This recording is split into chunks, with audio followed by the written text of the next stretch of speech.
Je suis président de BS Group qui est propriétaire de la marque Lazeo et donc qui développe des centres de médecine esthétique à Paris, en région parisienne et maintenant en province. Et nous sommes aujourd'hui le leader français de la médecine esthétique.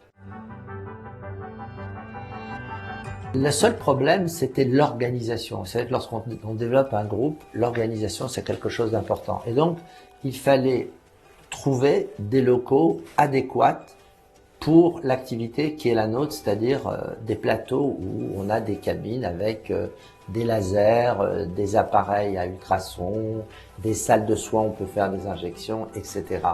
Et donc, j'avais un cahier des charges qui était précis. Il fallait absolument un accès aux handicapés, il fallait avoir la clim, il fallait avoir du triphasé, ce qu'on ne trouve pas facilement. Et donc, il a fallu mettre en place un process qui était un directeur du développement et avec une seule personne. Donc, c'est comme ça que j'ai fonctionné. J'ai fonctionné avec un architecte, une entreprise et une seule agence, en l'occurrence JLL.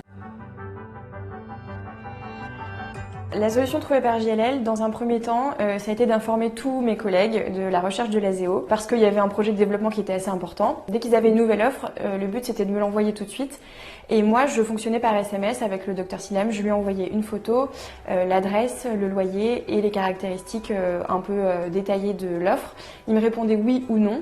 Et s'il me disait oui, on allait visiter tout de suite. Alors, il y avait des caractéristiques très précises. Notamment, il fallait absolument qu'il y ait la climatisation. Le sujet des lasers, ça dégage beaucoup de chaleur. Et donc, s'il n'y a pas de clim, c'est inenvisageable. Ensuite, il fallait que ce soit des locaux qui soient cloisonnés ou cloisonnables. Donc, les trames de fenêtres soient respectées et qu'on puisse installer des cabines avec un espace accueil. Ensuite, il fallait des belles parties communes qui soient quand même accueillantes puisqu'il y a de la réception de patients tous les jours. Et ensuite, c'était le sujet de l'implantation, de la localisation. Donc, très proche du métro, un secteur un peu vivant où il y a à la fois de l'habitation et à la fois des bureaux. La première série de visites qu'on a fait ensemble, j'avais un problème de voiture et du coup j'ai dit au docteur Silam que je ne pourrais pas l'emmener avec ma voiture. Il m'a répondu pas de souci et en fait il est arrivé avec son chauffeur qui l'a déposé devant le premier immeuble et il m'a emmené, en fait c'est lui qui m'a emmené visiter parce que c'est lui qui m'a emmené à chaque visite ensuite. Et je dois dire que ça nous a porté chance parce que lors de cette demi-journée de visite, ça s'est conclu par 2 signatures de 2 centres que j'avais visités. On a encore 6 mois, 1 an de travail pour pouvoir être implanté dans toute la France. Et en plus, franchement, on ne s'est pas pris la tête, ça s'est passé d'une façon très sympathique.